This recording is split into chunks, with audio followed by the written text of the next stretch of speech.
Welcome to CTV News, your Canada. It is Tuesday, November the 25th. We'll bring you profiles of fascinating Canadians and stories about your community. Thank you for watching. The celebration was on. The CCH Crusaders have won back-to-back OFSAA Western Bowl titles after a 25-0 shutout win over Bishop Ryan. Just amazing. We've been here, like grade 13's here for 5 years. Last 2 years just dominant. 25-0, best defense in the country. Feels amazing. The Crusaders dominated the time of possession, but didn't punch in a touchdown until the final seconds of the opening half. In the third, Keyshawn Manning broke free for a long touchdown run to extend the lead to 17-0, his second touchdown of the game. Came out, it was a bit slow at the start. Came out at halftime, banged that long one, and the boys started rolling on from there. I got hurt last OFSAA. I knew this was going to be a big one, especially for my last one. So the defense did the rest. They were hounding the quarterback all day long. A.J. Davis with a pair of sacks. Defense has been good all year. Comes down to the boys in practice. We do hitting drills all year, every year. It just comes down to it. Means a lot going back to back. The Crusaders, ranked #1 in the province by the high school coaches, are the first London team in 20 years to win back-to-back OFSAA titles. It's a special group, and I credit it to our leadership. We have a great group of players.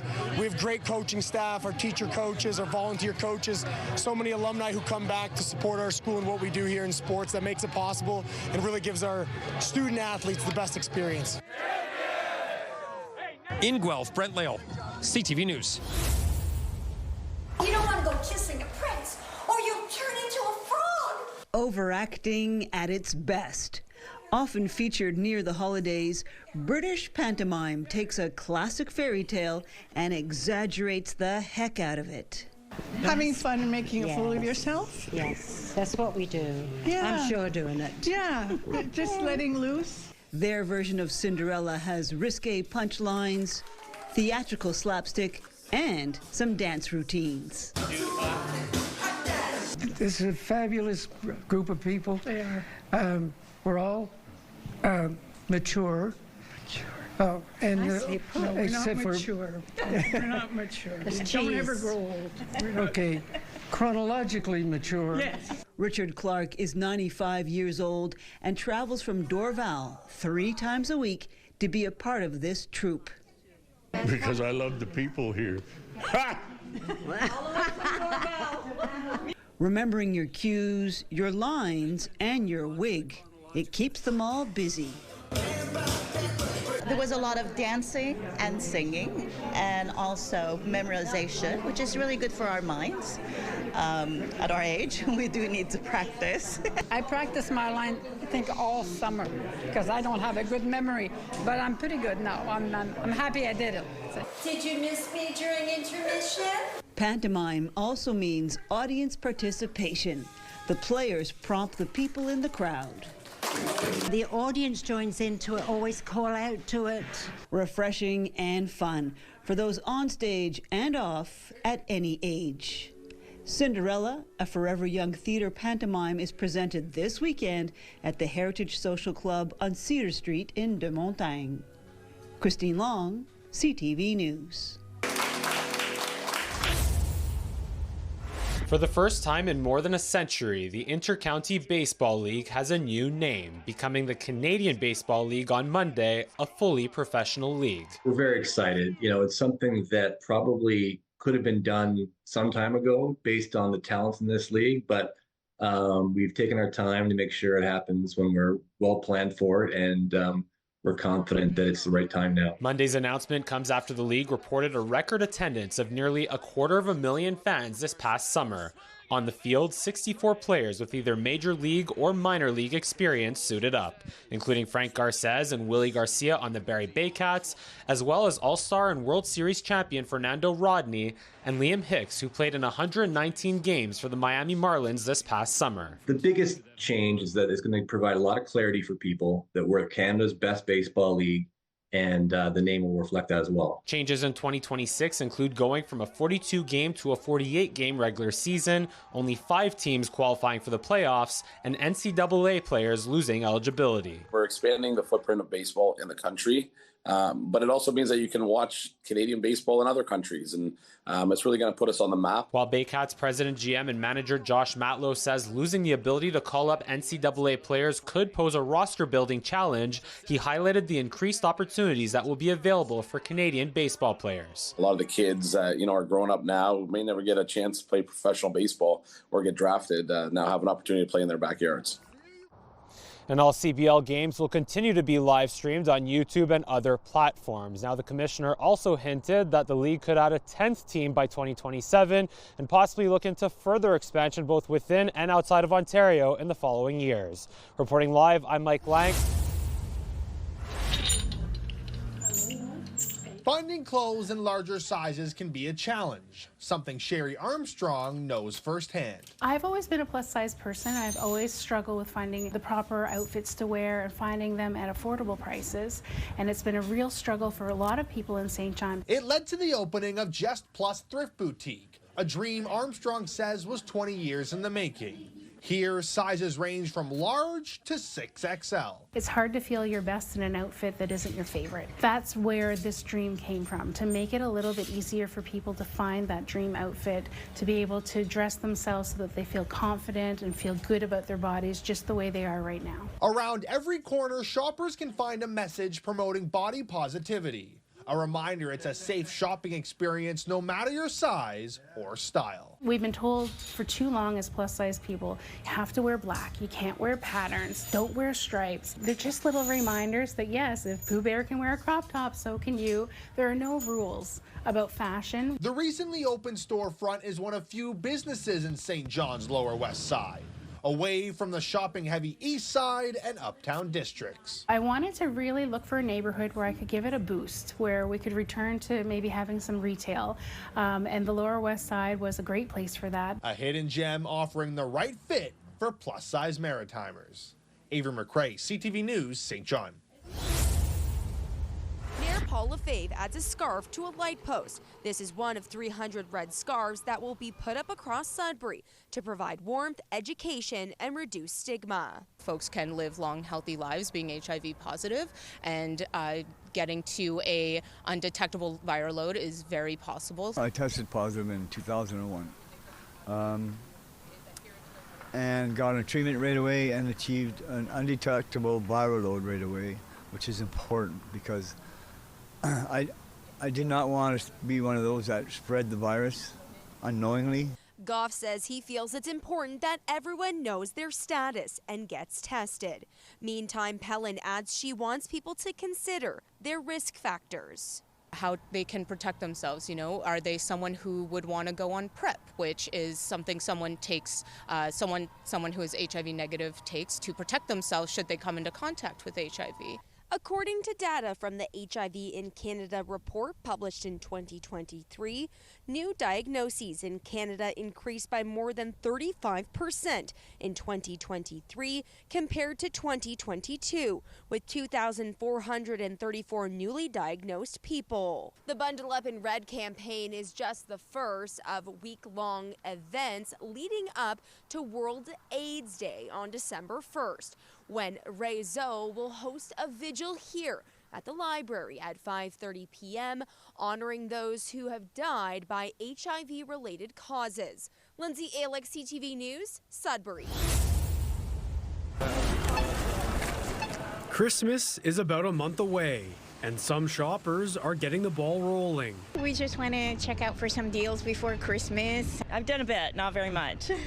Same here, not much at all. Just looking now, definitely waiting till Black Friday for all the sales. Black Friday is traditionally held on the Friday of American Thanksgiving, when retail companies offer massive discounts. But lately, stores have started offering these sales well in advance. I feel like companies don't even do Black Friday just on the Friday anymore.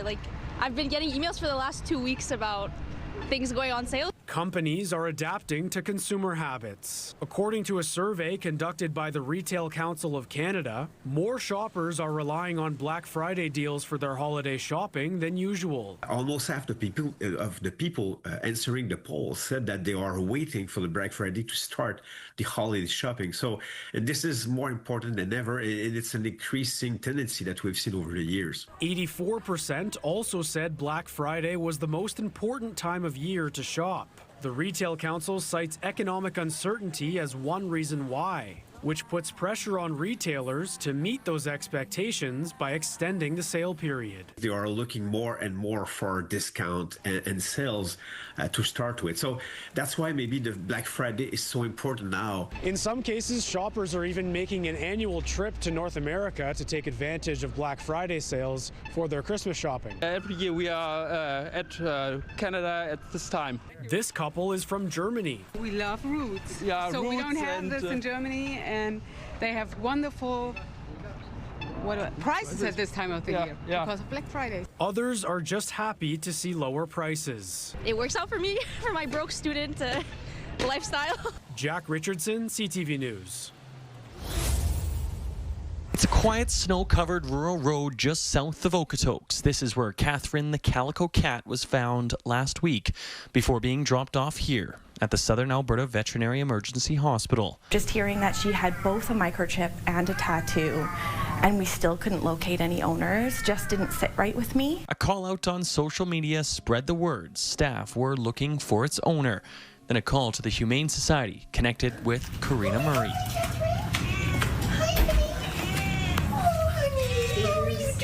I got the news when I was driving, and I pulled over when they showed me so I could look at the photo to see if that was her, and it was, and then I instantly started crying. Murray adopted Catherine nearly 12 years ago as a kitten.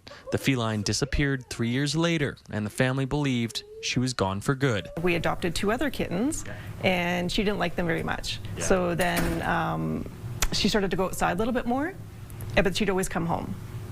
And then one day, she just didn't come home. Until now, Catherine is back home in Calgary, where she spent the last 8 years. Nobody knows. The fact that she did survive all the years, we have no idea what she's been through, and I really wish she could talk, because she could tell us all her stories. But the Murrays never lost hope. We strongly suspected that she wasn't dead because she's so tough and so smart. Nathaniel Murray was 9 when Catherine went missing. Now 17, he calls the reunion a surreal moment. She played such a big role in my life at 9 years old, you know, in my forming years, and finally being able to see her again was just an unbelievable experience. And after all this time apart, the Murrays are not taking any chances. We don't intend on letting her anywhere near the outside because we can't risk that happening again. Tyson Fedor, CTV News, Okotoks. For Jeff Leckie, the holiday season brings tough memories. She was walking home from the university library one night, about a 15-minute walk. She was 2 minutes away from being safe in her apartment. His daughter Emma was struck and killed by a drunk driver at the University of Toronto in 2018. Leckie says he shares the story to make sure no other family goes through what his did. Very soon after my family went through this tragedy, I reached out to MAD, which was an organization that I always admired, and I think they've always tried to get the right message across to the public. At City Hall Monday, the Ottawa chapter of Mothers Against Drunk Driving officially launching Project Red Ribbon, a campaign that honors victims and promotes sober driving through the holidays. We don't want to add any more pictures to that wall. Those pictures are getting smaller and smaller every time we get one of those new walls. And that's not fair. Ottawa police say so far this year they have laid 733 impaired driving charges, adding that will likely exceed the 837 they had last year. We want the numbers to go down because we will still be there. The sustained effort will be there. You won't escape us. So please, I talk to the Ottawa public. Plan your night. MAD is distributing red ribbons across Ottawa throughout the campaign, a symbol of a driver's commitment to always drive sober and a tribute to the thousands of Canadians killed or injured in impaired driving collisions. We've lost too many people to impaired driving over the years, so let's put an end to it. It's a very, very preventable death. It's a life sentence for those families who have someone killed by an irresponsible, thoughtless impaired driver. As the campaign begins, Lecky hopes people take a moment to think before they get behind the wheel. The reason we do this is so that other families don't have to go through the loss and the pain that my family has suffered. Project Red Ribbon runs until early January. Josh Moreno, CTV News.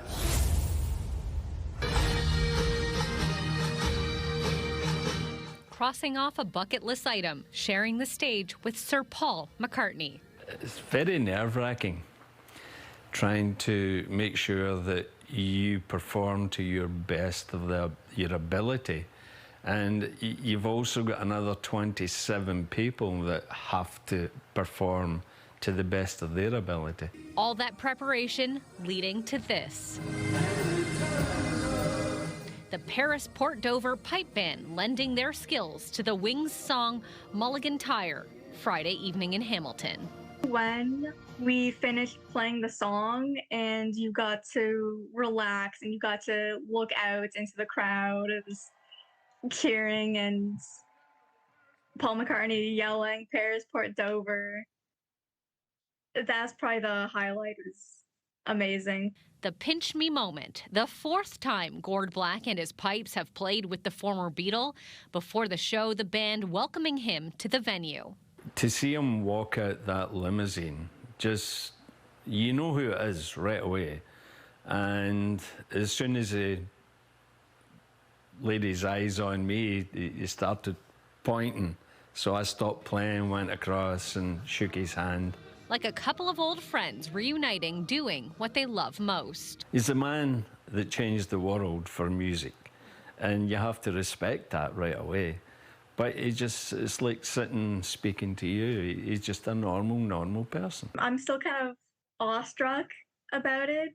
Still, I'm hearing recordings from the performance and people's thoughts about how great it was. McCartney is 83 years old, but according to Black, he hasn't slowed down. It takes a lot of energy to keep going, but he's surprisingly still pretty fit and young. With hopes of collaborating again in the future. He doesn't look as though he's going to give up. It's in his blood.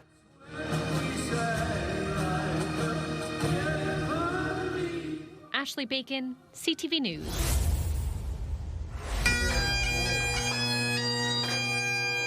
Aiming to restore the history of the first HMCS Regina, a display is being commemorated at a local pub. It's very nice for my sailors who join and who serve here in Regina, Saskatchewan, to have a pub that is just so friendly and welcoming to members of the Royal Canadian Navy. A model of the original Flower-class corvette is being introduced at Bushwhacker Brew Pub, capturing the details of the ship that served from 1942 to 1945 in the Battle of the Atlantic.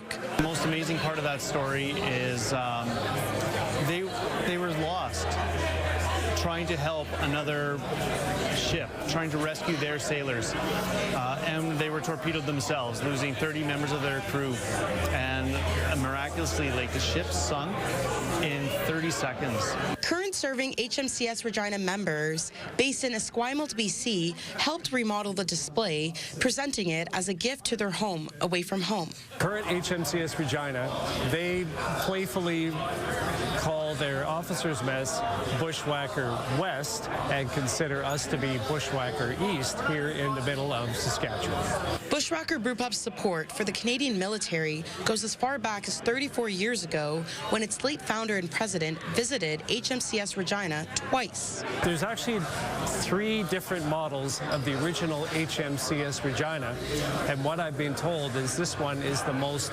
accurate and the most detailed. So we're very pleased to have a model of this quality in our brew pub.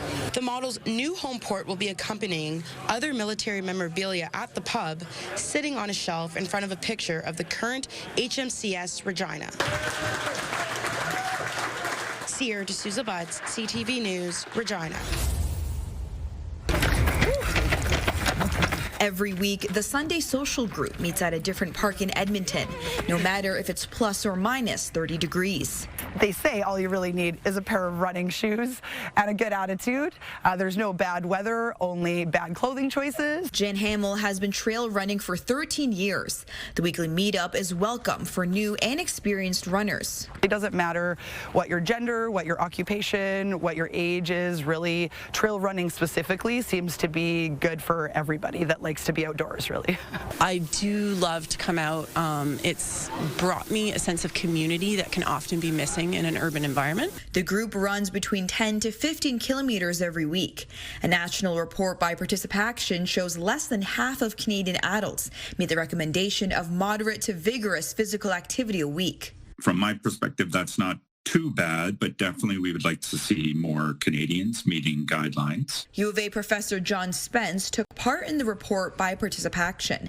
He says people typically take more steps if they spend time outside, but where you live can be a barrier. No question for Alberta, especially north central Alberta, that it will impact the amount of time that people, are spending outside. Regardless of the harsh Alberta winters, this running group isn't letting it stop them. The views of the river valley doesn't hurt either. It's actually a form of meditation. When you're running in nature, you can quiet your mind. You can focus on other things like the surrounding areas. The feeling at the end of the workout is always the best reward. We got out and got active for a couple of hours in the morning when we could have been sitting in bed or just sitting on the couch drinking coffee. Miriam Valdez-Carletti, CTV News, Edmonton.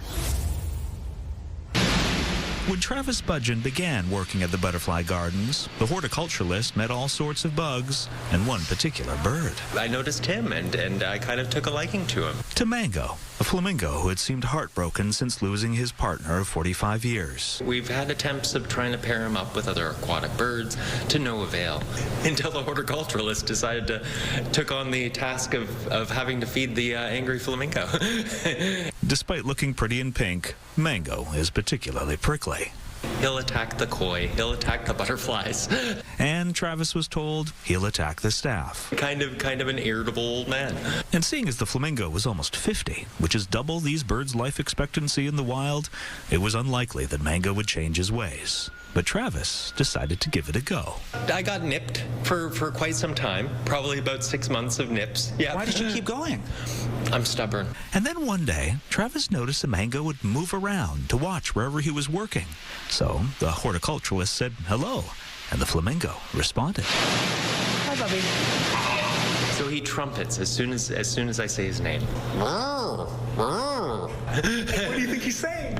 I don't know. Hello, hello. So Travis cautiously approached Mango, keeping his hands behind his back. And he would start taking a step closer to me. So I took a step closer to him. They kept stepping until it seemed like they couldn't get any closer. And then Mango showed him they could, by leaning his full weight into Travis's body. When you're considering an animal that spends 99% of his time on his feet, to find something to lean against is a huge trust factor. And instead of nipping Travis, Mango started nuzzling him. It's an honor. It's a real honor. And now that Mango consistently cuddles his man, Travis has earned a new job title. I am the emotional support person for an elderly flamingo. While Mango has chosen Travis to be a member of his flock, Travis has accepted Mango as his feathered friend.